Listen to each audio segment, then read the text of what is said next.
Motor اس گلی میں داخل ہوئی جہاں ہم سب کھڑے تھے، پھر گلی کا موڑ کاٹ کے نواب کے گھر کی جانب جانے لگی۔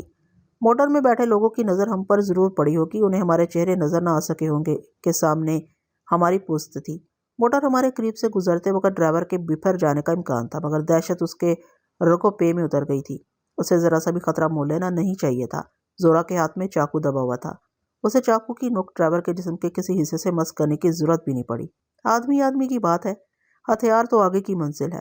کبھی آدمی ہی سرتاپا ہتھیار ہوتا ہے، اس کی آنکھیں، آواز، دست و بازو، اس کے تیور ہی چاقو، تلوار، تمنچے کا زور اثر رکھتے ہیں۔ ہنر ایک مستزاد خوبی ہے۔ انہوں نے ڈرائیور کو جیسے کسی شکنجے میں کسا ہوا تھا۔ موٹر ہمارے پاس سے گزرتی ہوئی آگے چلی گئی تھی کہ وٹھل پلٹ گیا۔ چند قدموں بعد ہم نے گلی کا موڑ طے کیا اور واپس پرانی جگہ آ کے ٹھہر گئے۔ وٹھل نے توقف کیے بغیر ڈرائیور سے دوبارہ مولوی صاحب کے نئے ٹھکانے کے بارے میں استفسار کیا۔ جواب میں ڈرائیور عاجزی کرنے اور گڑ گڑانے لگا اور خدا رسول غوث پاک کے واسطے دینے لگا۔ وٹھل کے اصرار میں بھی پہلے جیسی تندی نہیں رہی تھی۔ شاید اسے احساس ہو گیا تھا کہ ڈرائیور کی بس اتنی ہی استطاعت ہے۔ ہر شخص کے سینے کی ایک استطاعت ہوتی ہے اور کوئی بقدر سینہ بقدر ظرف ہی امانتیں محفوظ رکھ سکتا ہے۔ اپنے آقا نواب ثروت کے بعد ڈرائیور کا ظرف ویسے بھی شکستہ ہو جانا چاہیے۔ جا کے ادھر ہی ہم لوگوں کا کیا بولا تھا تو نے مولوی کو؟ وٹھل نے آتش بار لہجے میں پوچھا۔ آپ کے بارے میں؟ ڈرائیور نے اپنا خشک گلا تر کیا۔ کچھ بھی نہیں سرکار۔ پھر وہ خود ہی چونک پڑا اور کہنے لگا، نہیں اپن سرکار کے بارے میں بولے تھے۔ اپن بولے تھے، اپن نے پوری بات تو نہیں کی۔ ہاں ان کو بولا کہ باہر کے دو صاحب حضور نواب کے ساتھ تھے۔ سچی بات ہے ان لوگوں کا ہی دم تھا۔ ان نے نواب صاحب کو بچانے، دوبارہ زندگی دلوانے میں اپنی جان بھی جوکھم میں ڈال دی تھی۔ اپن نے حضور کا نام لیا تھا، اپن نے پورا نہیں پر جو کچھ بھی اس قیامت کی رات کو دیکھا تھا تھوڑا بہت ان کو بولا تھا۔ مولوی صاحب قبلہ غور سے سنتے رہے، پوچھنے لگے کب ایسا ہوا؟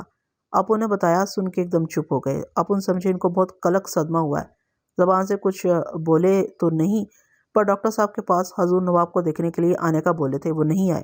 سارے شہر کو نواب صاحب کا معلوم ہو گیا، ایک ان کو معلوم نہیں ہوا۔ آپ ٹھیک فرماتے ہیں حضور، جب وہ وہاں ہیں ہی نہیں تو اس طرف آئیں گی بھی کیسے؟ اب کچھ اپن کی سمجھ میں بھی بات آ رہی ہے سرکار، اپن سے ضرور کوئی غلطی ہوئی ہے، پر سب انجانے میں اپن تو زیادہ ٹیں نہ کر بھتنیا کے کنجر کی اولاد۔ وٹھل نے برہمی سے پوچھا، ادھر ہی شہر میں اور کون کون مولوی کا سگا ہے؟ اپن کیا بول سکتے ہیں؟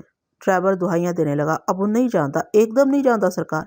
مولوی صاحب گھر سے بہت کم نکلتے تھے، ان کو یہاں آئے ہوئے ابھی دن ہی کتنے ہوئے تھے۔ اپن جانتے ہیں ان کا یہاں کسی سے حضور نواب جیسا واسطہ نہیں تھا۔ ڈرائیور کی زبان بھٹک رہی تھی، کہنے لگا، اپن کو معلوم ہے نواب صاحب بہت کچھ ان کو فراہم کیے ہیں، مکان، سارا ساز و سامان۔ نواب صاحب کے گھر والوں، امی حضور وغیرہ کو بھی شاید اس کا پتہ نہیں ہے۔ ان دنوں خود حضور نواب دو ایک بار مولوی صاحب کی خیر خبر لینے وہاں گئے تھے۔ اب ان کے پیچھے بھی گئے ہوں تو کیا بول سکتے ہیں؟ کبھی مولوی صاحب ان کو ملنے آ جاتے تھے یا نواب صاحب موٹر بھیج کے بلوا لیتے تھے۔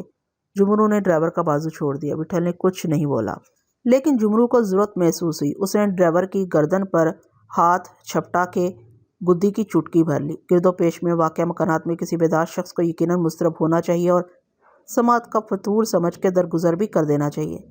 ایک لہجے کے لیے ڈرائیور کے ٹکرانے کی آواز گونجی تھی کہ اس کی کراہیں حلق میں گھٹ گئی اور اس کا جسم پھڑکنے لگا۔ جمرو نے اسے متنبہ کیا کہ بہتر ہے وہ ایک بار اور نظر ثانی کر لے، بعد میں اس کے بیان میں ذرا سی بھی علائش کا علم ہوا تو ہمیں اس کے سر تک پہنچنے میں بس ارادے کی تاخیر ہوگی۔ جمرو نے جب اپنی گرفت ڈھیلی کی تو ڈرائیور کی آنکھیں چڑھ گئی تھی، وہ بری طرح ہانپ رہا تھا۔ وہ نواب کا خاص ملازم تھا، نواب کے درون خانہ درون سینہ معاملات کا شاہد، نگران اور امین بھی۔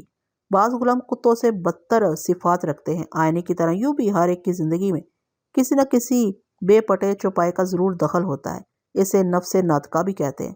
پہلی رات بہت رات گزر جانے کے بعد جب ڈرائیور ہدایت علی ہمیں 4 کمان تک پہنچانے آیا تھا تو اسے ہماری اقامت کا سراغ لگانے کی بڑی بے قراری تھی۔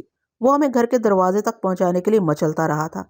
موٹر کسی گھر تک لے جانے کی بجائے بیچوں بیچ 4 کمان کے علاقے میں وٹھل کے اتر جانے پر اسے بہت مایوسی ہوئی تھی۔ ہماری اقامت گاہ کی سمت جاننے کے لیے اس نے موٹر کی خرابی کا عذر کیا تھا اور دیر تک وہاں ٹھہرا کل پرزے چھوتا رہا تھا۔ اور اس رات جب ہم نواب ثروت مرحوم کے بقول اس کی زمینوں والے مکان میں مقیم مولوی صاحب کی طرف جا رہے تھے تو راستے میں اس نے کئی مرتبہ موٹر خراب ہو جانے کا تماشا کیا تھا۔ اس طرح وہ کچھ وقت گزار کے اندھیرا گہرا ہو جانے کا منتظر تھا۔ مجن میاں کے باغ کے قریب اس نے موٹر بالکل ہی ٹھپ کر دی تھی۔ تمام راستے وہ خندہ پیشانی اور سعادت مندی سے نواب لعنت ملامت سنتا رہا۔ سب کچھ ہدایت کے مطابق تھا۔ باغ کی عمارت میں ہمارے ٹھہر جانے کے تھوڑی دیر بعد ہی وہ خاموشی سے موٹر باغ میں لے آیا تھا۔ سرگنا اور اس کے ساتھیوں کی اچانک یہ لگار اور نواب کی زہر کاری اور ستم گری افشا ہو جانے پر وٹھل کو یہی باور کرنا چاہیے تھا کہ موٹر کی خرابی نوٹنکی کا حصہ ہے۔ اب تک باغ میں موٹر آ چکی ہوگی، سو زخمی نواب کو لے جانے کے لیے اس نے پورے یقین سے موٹر طلب کی تھی۔ نواب کی حالت نہایت شکستہ تھی۔ ڈرائیور ہدایت علی کی رد و قد کی مجال نہ تھی۔ کوئی لمحہ ضائع کیے بغیر اس نے عمارت کے چبوترے سے موٹر لگا دی۔ ممکن ہے اسے تلبیدہ سرفروشوں اور جاں ہاروں کی آمد کے بارے میں نواب نے ڈرائیور کو باخبر رکھا اور ہم سے نپٹ لینے کے بعد کی ہدایت بھی ازبر کرائیں، اور ہو سکتا ہے نواب نے جزیات سے پہلو تہی کی ہو۔ وہ ڈرائیور کو اپنی پاک دستی کا وہی تاثر دینا چاہتا ہو جو باغ کے مکینوں اور ریاست میں امن و عافیت کے نگہداروں کو دینا چاہیے تھا۔ مقدار نمک سے زیادہ نمک خواروں کی آزمائش نہیں کرنی چاہیے، ورنہ ان کے سینگ بھی نکل آتے ہیں۔ ہوش مندی کی جتنی ضرورت آقاؤں کو پڑتی ہے اتنی غلاموں کو بھی۔ ایک غلام کو بھی دائرے سے سوا نہ سننا چاہیے نہ دیکھنا۔ اچھے غلام کا شعار محض تعمیل ہے، نکتہ رسی اور جزبینی کا شغل اسے راس نہیں آتا۔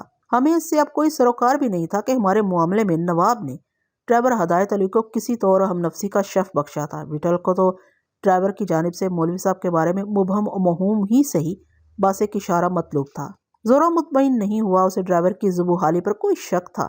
سامنے سے جمرو کے ہٹتے ہی اس نے ڈرائیور کے سینے پر پوری طاقت سے ہتھڑ رسید کیا۔ ڈرائیور کی پسلیاں چٹک گئی ہوں گی۔ لڑکتا ہوا وہ دور جا گرا اور سینہ پکڑ کے دہرا ہو گیا۔ اس کی آواز بھی نہیں آ رہی تھی۔ زورا نے گردن پر پنجہ ڈال کے اسے دوبارہ زمین پر سے اٹھایا۔ چھوڑ دے رے اسے، وٹھل نے بوجھل آواز میں کہا۔ کھونٹے سے بندھا ہے رے، جائے گا کدھری بھڑوا۔ ڈرائیور کے شانے ڈھلک گئے تھے اور جسم بل کھا رہا تھا۔ چند لمحے اس نے سانسوں کے استواری میں صرف کیے، پھر ہاتھ جوڑ کے معذرتیں منتیں کرنے لگا، اور ساری وہی تکرار۔ اس میں کچھ نیا نہیں تھا۔ وٹھل نے پھر اسے کلام نہیں کیا۔ اب کچھ کہنے سننے کی ضرورت بھی کیا رہ گئی تھی۔ ڈرائیور کے کہنے کے مطابق نواب کے گھر سے متعلق کسی اور شخص کو مولوی صاحب اور ان کی بیٹی کورا کے ٹھکانے کا علم نہیں تھا۔ کوئی اور نواب کا محرم راز اور دمساز ہوتا تو ہدایت علی اس کی جانب اشارہ کرنے میں کوئی پس و پیش کیوں کرتا؟ یہ راست گوئی تو اس کے لیے ہمارے عطاب سے نجات کا موجب ہی بنتی۔ نواب کا کوئی ایسا رفیق بھی عیادت کے لیے ڈاکٹر ناصر مرزا کے ہاتھ نہیں پھٹکا تھا۔ ہدایت علی بہرحال نواب کا ملازم تھا۔ آقا اور غلام کے اپنے آداب ہوتے ہیں۔ ملازموں کو دلیلیں نہیں دی جاتی، فیصلے سنائے جاتے ہیں۔ مولوی صاحب اور نواب ثروت کے مابین کسی درپردہ معاملت سے ڈرائیور کی ناواقفیت بظاہر قریب قیاسی لگتی تھی، ورنہ اس زیر دستی کے عالم میں کسی مرحلے پر اس کی زبان ضرور بہک تھی۔ نواب کی صفاقانہ خلاقی کا بھی اسے شاید کوئی اندازہ نہیں تھا کہ مجن میاں کے باغ میں نواب کے بلائے ہوئے زرخریدوں کی شورا پستی کا سرا کسی طور مولوی صاحب سے جا ملتا ہے۔ وٹھل بھی اسی نتیجے پر پہنچا ہوگا جو میں نے حس کیا تھا۔ اب اور کیا رہ گیا تھا؟ وہی دن وہی راتیں۔ ساری جاکاہی اور جاسوسی کا حاصل اتنا تھا کہ شہر حیدرآباد میں مولوی صاحب کی دستیابی کا اب کوئی امکان نہیں ہے۔ ڈاکٹر ناصر مرزا کے ہاں موت سے نبرد آزما زخم خوردہ نواب اس لائق ہی نہیں تھا کہ ڈرائیور ہدایت علی کو مولوی صاحب کے پاس بھیجے اور انہیں شہر میں ہماری موجودگی کے خطرے سے باخبر رکھنے کا کوئی حکم صادر کر سکے۔ خلاصہ صرف یہ تھا کہ ڈرائیور نے از خود مولوی صاحب کو نواب پر آئی ہوئی افتاد سے مطلع کرنا ضروری سمجھا، اور جیسا کہ وہ کہہ رہا تھا، مجن میاں کے باغ تک نواب کے ہمراہ جانے والے دو اجنبیوں کا ذکر مولوی صاحب کے سامنے برسبیل تذکرہ آ گیا تھا، اور ڈرائیور کو باغ میں پیش آنے والے شبدے سے مولوی صاحب کے کسی سلسلے اور تعلق کا تھوڑا بہت اندازہ ہوگا تو لازماً اس نے ہمارا تذکرہ دانستہ چھیڑا ہوگا۔ مولوی صاحب کو محتاط کرنے کے لیے یا اپنی تشنگی کی تکمیل کے لیے یا محض شوشہ ترازی کے لیے۔ ہمیں اس سے بھی کیا فرق پڑتا تھا کہ یہ ذکر شعوری تھا یا غیر شعوری؟ مولوی صاحب تو اب تک نہ جانے کتنی منزلیں دور جا چکے ہوں گے۔ آخری وقت جب شاید آدمی کو سچ ہی میں راہ نجات نظر آتی ہے، نواب نے ڈاکٹر ناصر مرزا سے اعتراف کیا تھا کہ وہ ناموجود بابر زماں خان کو کورا کے سامنے پیش کر دینا چاہتا تھا۔ اس کے بقول مولوی صاحب نے اسے کہا تھا کہ کورا کی آس ٹوٹنے کی ایک ہی صورت نظر آتی ہے، ایک مرتبہ بس کسی تدبیر سے وہ جان لے کہ بابر زماں کی امید ایک سراب ہے، کسی دیوانے کا خواب۔ یہ خواب مٹ جائے، انہیں بھلا کورا کو نواب جیسے عالی شان عالی مرتبت شخص کے سپرد کرنے میں کوئی عذر کیوں ہوگا؟ مولوی صاحب نے اسے یہ تاثر دیا تھا کہ تعمل ان کی جانب سے نہیں، کورا کے سبب سے ہے۔ کورا کے لیے نواب کے اشتیاق کے جواب میں مولوی صاحب کی یہ تعویل نہایت قابل فہم تھی۔ نواب مجھ سے بھی مل چکا تھا اور مولوی صاحب و کورا کے لیے میری آنکھوں کی دھند کا اچھی طرح مشاہدہ کر چکا تھا، اسے میرا پتہ بھی معلوم تھا۔ مولوی صاحب نے اس طرح ایک طرف نواب کا شوق فراوا بڑی حد تک قابو میں کر لیا تھا، دوسری طرف انہیں اس کے طفیل عرصے بعد ایک جائے سکون میسر آ گئی تھی۔ حیدرآباد ویسے بھی ان کا محبوب شہر تھا۔ ممکن ہے مولوی صاحب کے سانو گمان میں بھی نہ ہو کہ نواب اتنی دور تک جا سکتا ہے اور بالفرض وہ یہ مارکا سر بھی کر لیتا، میری دیوار ہٹانے بلکہ مٹا دینے میں کامیاب بھی ہو جاتا، تو مولوی صاحب کے لیے اس سے بڑی راحت کیا ہوتی؟ کورا کو خود سے جدا کرنے کے دشوار گزار مرحلے سے تو انہیں کبھی نہ کبھی گزرنا ہی تھا، اور کورا ان سے جدا بھی کہاں ہوتی؟ اسے نواب کی تحویل میں دینے کے بعد تو نواب کی نوازشیں ان پر اور ارزاں ہو جاتی، اور نواب جیسے باوقار بردبار نوجوان کے لیے ہزار چراغ بھی ناکافی ہوتے۔ اور اگر انہوں نے یوں ہی دفعہ وقتی کے لیے نواب سے میری زنجیر کا ذکر کر دیا تھا اور کورا کے لیے انہیں نواب کسی وجہ سے ناپسند تھا، تو بھی ان کا کیا جاتا تھا؟ کسی بھی اندھیری رات وہ کورا کو لے کر نکل کھڑے ہوتے۔ بستیاں بدلنے اور در بدر مارے مارے پھرتے رہنے میں انہیں ملکہ حاصل ہو گیا تھا۔ اس مرتبہ زیادہ رابی ان کے پاس کم نہیں ہوگا۔ مکان و ساز و سامان کے علاوہ نواب نے مولوی صاحب کو زر نقد سے بھی نوازا ہوگا، اور کورا کے لیے بطور خاص دیگر تحفے تحائف کی نظریں الگ گزاری ہوں گی۔ ہر نئی جگہ جاتے وقت مولوی صاحب کورا کو میری بازیابی کا آسرا ہی دلاتے ہوں گے۔ اس کی تلاش میں بھٹکنے والے تبت کے چانگ قبیلے کے لوگوں کا تو اب انہیں اتنا خوف نہیں ہونا چاہیے۔ اتنا عرصہ گزر جانے کے بعد ان سر پھروں کو تو اب کورا سے مایوس ہو جانا چاہیے۔ نواب کے لیے پہلا مرحلہ مجھے نابود کرنا تھا۔ پہلے مرحلے میں نواب کی سرخروئی پر عہد شکنی کرنے، دوسرے لفظوں میں چپکے سے کہیں اوجھل ہو جانے سے پہلے مولوی صاحب میرے لاشے کا نظارہ کورا کو ضرور کراتے۔ معلوم نہیں اس کے لیے نواب نے کیا اہتمام کیا تھا۔ ظاہر ہے وہ کسی ایسی حالت میں مجھے کورا کے سامنے پیش کرنا چاہتا تھا کہ دور دور تک اس کے سائے کا بھی گمان نہ ہو۔ وہ میری لاش مولوی صاحب کے دروازے پر پھینکوا سکتا تھا کسی اجنبی کے ذریعے۔ وہ مولوی صاحب کو یہ پیغام منتقل کرا سکتا تھا کہ بابر زماں خان نامی کوئی شخص اس حالت میں فلاں جگہ کوڑے کے کسی ڈھیر پر پڑا ملا ہے اور اس کے لباس سے مولوی صاحب کا پتہ دستیاب ہوا ہے۔ باغ میں سرگنا اس لیے ہم پر گولی چلانے سے اجتناب کر رہا تھا۔ سرگنا کو شاید باغ سے ہمیں زندہ حالت میں کہیں لے جا کے نواب کے حسب منشا تمام کرنا تھا، زہر دے کے یا کسی اور طریقے سے۔ موت کے بے شمار طریقے ہوتے ہیں، اسے حادثے کی شکل دینے کے لیے نواب نے تمام طرح احتیاطیں پیش نگاہ رکھی ہوں گی۔ پھر کورا کو یاس و علم کی ایک مہلت دینے کے بعد وہ مولوی صاحب سے دوسرے مرحلے کے لیے سلسلہ جنبانی کرتا۔ بوسوں کی طرح اسے بھی یہ کلیہ ازبر ہوگا کہ وقت ہر زخم کا آخری نسخہ ہے۔ کیا جب کہ مولوی صاحب کے پاس میری مجبوری معذوری کا عذر کیے بغیر کوئی چارہ ہی نہ ہو۔ انہوں نے نواب کے تیور بھانپ لیے ہوں۔ کورا کے طلبگاروں کا انہیں خوب تجربہ ہو چکا تھا۔ مجھے تو صرف جسلیمر کے خون خرابے کا علم تھا، اور جانے کہاں کہاں انہیں کیسی کیسی قیامتوں سے واسطہ پڑا ہو۔ کیا معلوم حیدرآباد آ کے کن مصائب سے وہ دوچار تھے۔ خود ان کے حساب بھی تو جواب دے سکتے ہیں۔ نواب کا گوشہ عامہ انہوں نے اس وقت غنیمت جانا ہوگا۔ ایسا کوئی عذر ہی انہیں سانس لینے اور سستانے کا کچھ وقت فراہم کر سکتا تھا۔ اندر کا حال تو کچھ وہی جانتے ہوں گے کہ کوئی آس ہی تو کورا کو قائم رکھے ہوئے، ورنہ وہ تو پھولوں سے زیادہ لطیف، شیشے سے زیادہ نازک ہے۔ ان پے در پے ہجرتوں سے وہ کب کی کملا چکی، ٹوٹ چکی ہوتی۔ دولت بھی کبھی کیسی مصیبت بن جاتی ہے، خوش جمالی کی ہو یا زر و جواہر کی، آدمی کا جینا دوبھر کر دیتی ہے۔ خدا جانے یہ کیوں ہے۔ بادل چاندنی کو ستاتے ہیں، پروانے روشنی کے دشمن ہیں، بھنورے پھولوں کو چین نہیں لینے دیتے، کہتے ہیں بس یہی کرینہ قدرت ہے۔ منیر علی کی بیٹی زہرا نے مجھے بتایا تھا کہ مولوی صاحب نے کورا کو برقع پہنا دیا تھا اور وہ اس کے پردے کا بہت خیال رکھتے تھے۔ گھر میں پڑوسیوں کی آمد بھی محدود تھی، وہ اسے بری نگاہوں سے بچائے پھرتے تھے۔ لیکن خوشبو بھی تو کوئی چیز ہے اور ہوا بھی تو کوئی چیز ہے۔ زہرا کہتی تھی لوگ بہانوں سے اسے دیکھنے آتے تھے۔ اس کی ایک جھلک، وہ کسی شہزادی سے آخر کیا کم ہے، اور وہ شہزادی ہے بھی۔ نواب کیا، اسے دیکھ کے کسی کے بھی نہا خانے میں آگ لگ سکتی ہے۔ کچھ لوگوں میں کسی کو پاگل کر دینے کا ایسا ہی جادو ہوتا ہے۔ مجھے یاد آیا مولوی صاحب نے نہیں، نواب نے ان سے میری آمد کا ذکر کیا تھا۔ نواب نے مجھے اور پیرو کو بتایا تھا۔ میرا نام سن کے ان پر سکوت چھا گیا تھا۔ سکوت کیا، سناٹا طاری ہو جانا چاہیے۔ نواب کے تجسس اور تردد پر وہ پریشان ہو گئے تھے، کیا کہیں کیا نہ کہیں۔ اس وقت انہوں نے بردباری سے اسے خاموش کر دیا تھا۔ نواب نے بھی اپنے بزرگ مہمان کی کشمکش محسوس کر کے چپ ہو جانے کی شائستگی کی تھی۔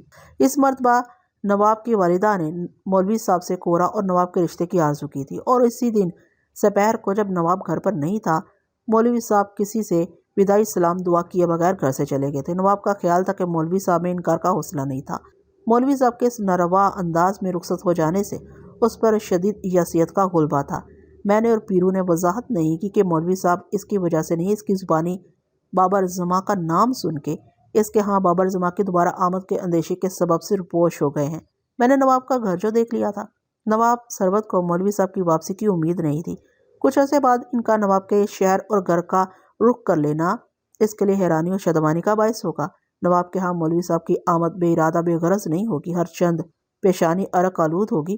ادھر میری طرف سے بھی انہیں اطمینان ہوگا، کیونکہ درمیان میں خاصا وقت گزر گیا تھا۔ نواب کے ہاں ان کی واپسی کی امید سے مجھے طائب ہو جانا چاہیے تھا۔ میں نے نواب کی دہلیز پر پڑاؤ تو نہیں ڈال دیا ہوگا؟ بہتر ہے کہ حیدرآباد جا کے ایک بار نیاز مند نواب کو ساری صورتحال سے آگاہ کر دیا جائے۔ حالات کی کشاکش مسلسل گردشوں سے تنگ آ کر آخرکار نواب ہی پر ان کی نظر ٹھہری ہو۔ انہوں نے طے کیا ہو کہ نواب ہی کورا کے لیے ایک موزوں ترین شخص ہے، یا پھر اس طرح نواب کو اعلی کار بنا کے میرے وجود کے افرید سے نپٹنے کا سودا ان کے سر میں سما گیا تھا۔ انہیں بحالی نفس اور تجدید توانائی کے لیے کچھ وقت درکار تھا۔ اس کا موقع انہیں نواب کے ہاں بفراغت مل سکتا تھا، سو کچھ حقیقت کچھ فسانے پر مبنی داستان سنا کے وہ نواب کی توجہ مبذول کرنے اور منتشر کرنے میں کامیاب ہو گئے تھے۔ جانے کیا سچ تھا، پر میرا دل نہیں مانتا تھا۔ کسی بدگمانی پر میری نسوں میں سوزش ہونے لگتی تھی۔ وقت آدمی کو اتنا نہیں بدل دیتا۔ مولوی صاحب ایسے سنگ دل، اتنے شکی القلب نہیں ہو سکتے تھے کہ میرے لیے انہوں نے نواب کو کسی ایسی غضب کاری اور غارت گری کے لیے مہمیز کیا ہو۔ انہوں نے تو اپنی دانست میں نواب سے حقیقت حال کا اظہار کیا ہوگا۔ وہ نیک و بد کی تمیز اور جزا و سزا کا عام لوگوں سے بہتر شعور رکھتے ہیں۔ وہ ایک دیندار، مہذب، مہربان اور تعلیم یافتہ شخص ہے۔ انہوں نے تو کورا کو موسموں کی دست برد، زمانے کی نینگیوں سے بچائے رکھنے میں اپنی زندگی داؤ پر لگا دی، اس پر نچھاور کر دیا۔ یہ دوسری بات ہے کہ وہ مجھے باوجود کورا کے لائق نہیں سمجھتے، حالانکہ کورا تو ان کے پاس میری امانت ہے، مگر کوئی کسی کی امانت کی اس قدر پاسبانی بھی نہیں کرتا۔ ایسی نگہداری اور احسار پیشگی کے بعد انہیں کورا کے لیے ہر طرح کے فیصلے کا حق پہنچتا ہے۔ اس رات وہ ساتھ نہ ہوتے تو میرے سپاہیوں کے ہتھے چڑھ جانے اور جیل جانے کے بعد کورا کہاں ہوتی؟ وہ تو وہیں دریائے حقلی کے گھاٹ پر ختم ہو جاتی۔ نواب سے میری کہانی بیان کرنے کے معنی یہ کہاں ہوتے ہیں کہ انہوں نے نواب کو کسی مذموم اور رقیق قدم اٹھانے پر مجبور کیا ہوگا۔ یہ تو نواب پر منحصر تھا کہ وہ کس نفاست، بلاغت، سلیقہ و تدبیر سے کورا کے قلب و نگاہ سے ایک نقش اتارنے اور دوسرا جمانے کی کوشش کرتا۔ اور مولوی صاحب تو اس سے میرے بارے میں ایک لفظ بھی نہ کہتے اگر نواب خود ان سے میرا ذکر نہ چھیڑتا۔ انہوں نے تو نواب کے تجسس، نواب کے سوال کا ایک معقول جواب دیا تھا۔ انہوں نے نواب کو اشارہ کیا ہوگا کہ جب تک کورا کے رگو پے میں بابر زماں ایک نہنجار نبکار کی آس رچی بسی ہے، وہ کچھ بھی نہیں کر سکتے۔ یہ جواز ایک طرح کا انکار تھا۔ نواب نے بین السطور میں جھانکنے کی کوشش نہیں کی اور اپنے طور پر تشریحی تعبیریں وضع کر لی، تو یہ اس کی خطا ہے۔ جیل کا تصور بعض لوگوں کے لیے بڑا ہیبت ناک ہوتا ہے۔ ابتدا میں مولوی صاحب نے بالا ہی بالا میری خبر گیری ضرور کی ہوگی، لیکن 7 سال کے لیے جیل بھیج دیے جانے کی خبر سن کے انہوں نے شاید ہمیشہ کے لیے مجھے ترک کر دیا۔ کون جا کے ان کے پاس یہ گرہ کشائی کرتا کہ جیل میں آدمی مجرموں کی صحبت کے علاوہ کچھ اور جتن بھی کر سکتا ہے۔ مولوی صاحب نے نواب سے کہا تھا کہ بابر زماں دوہرے قتل کے مجرم ایک سزا یافتہ کورا جیسی نازک اندام پری جمال لڑکی کو بھیٹ نہیں چڑھایا جا سکتا۔ اس کا مطلب یہ کہا نکلتا ہے کہ اس شخص کو نیست و نابود ہی کر دیا جائے۔ بابر زماں کے مٹ جانے سے کورا کا نقش مٹ جانے کا دعویٰ وہ کس طرح کر سکتے تھے؟ اتنے عرصے میں نے کورا کے ثبات کا اندازہ خوب ہو گیا ہوگا۔ انہیں تو میرے لیے اس کی امید اور فضو کرتے رہنا چاہیے کہ تارے نفس پر آنچ نہ آئے۔ انہیں احساس ہوگا کہ اس کے سامنے میرے بارے میں کوئی ایسی ویسی بات کرنے کے نتائج کیا ہو سکتے ہیں۔ ہر شخص کے ضبط کا ایک پیمانہ ہوتا ہے۔ نواب کے کامیاب ہو جانے پر بھی انہیں کورا کی آزمائش کرنے کی جرأت نہ ہوتی۔ انہیں تو اس وقت کا انتظار ہوگا جب کورا خود ہی اپنے خوابوں کی نسپاسی سے مایوس ہونے لگے۔ زندگی ترغیب اور تحریض سے عبارت ہے، رنگ کا جادو، روشنی کا جادو۔ زندگی طرح طرح کے جادو کرتی ہے اور بڑے بڑے گوشہ گیروں کو نتواں کر دیتی ہے۔ وہ دن چاہے کبھی نہ آئے، مگر مولوی صاحب کو اسی دن کا انتظار ہوگا۔ نواب نے مجھے خط لکھ کے حیدرآباد طلب کرنے اور اپنے عزم کے بارے میں مولوی صاحب کو لازماً بے خبر رکھا ہوگا۔ امکان یہی ہے کہ اس نے ساری خطا کاری ہو تک محدود رکھی تھی۔ مولوی صاحب کی نظروں میں اس خوشمندی کو اپنی قدر و منزلت، اپنی اعلیٰ نسبی کا بھرم بہر صورت قائم رکھنا چاہیے تھا۔ ڈرائیور یہی کچھ کہہ رہا تھا۔ مجن میاں کے باغ میں پیش آنے والا معاجرہ سن کے مولوی صاحب دم بخود رہ گئے تھے۔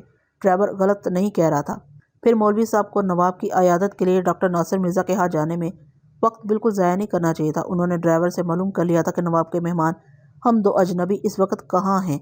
ادھر انہیں کسی دم میری آمد کا دھڑکا لگا ہوگا، ادھر باغ کے عبرت سما واقعے میں کسی طور ان کے ملوث ہو جانے کے دور دراز خدشے نے انہیں بے چین کر دیا ہوگا۔ انہیں تو پھر بہت دور، ریاست کی حدود سے بہت دور چلا جانا چاہیے۔ جانے کتنی دیر مجھے گد و پیش کی خبر ہی نہیں رہی۔ کہتے ہیں زندگی بھر آدمی دل و دماغ کی آویزشوں کا نشانہ بنا رہتا ہے۔ دل کچھ کہتا ہے، دماغ کچھ۔ کاش آدمی کا دل ہی ہوا کرتا یا پھر دماغ۔ لوگ کہتے ہیں دماغ جب ساتھ نہ دیتا ہو تو دل پر تکیہ کرنا چاہیے، اور جب دل اضطراب آمادہ ہو تو دماغ کا کام ماننا چاہیے۔ لیکن جب دونوں ہی بے اختیار ہو تو آدمی کیا کرے؟ کس سے سوال کرے اور جواب چاہے؟ جمرو نے مجھے کوہنی ماری تو میں ہڑبڑا گیا۔ میں تو جیسے وہاں موجود ہی نہ تھا۔ مجھ پر ایک ثانیے کی ندامت طاری ہوئی اور میں نے پٹپٹاتی پلکوں سے دیکھا کہ لرزہ بر اندام ڈرائیور وٹھل کے سامنے سر جھکائے کھڑا ہے۔ وٹھل بھی کسی فکر میں ڈوبا ہوا تھا۔ میں نے سوچا اب فکر کرنے کو رہ کیا گیا ہے۔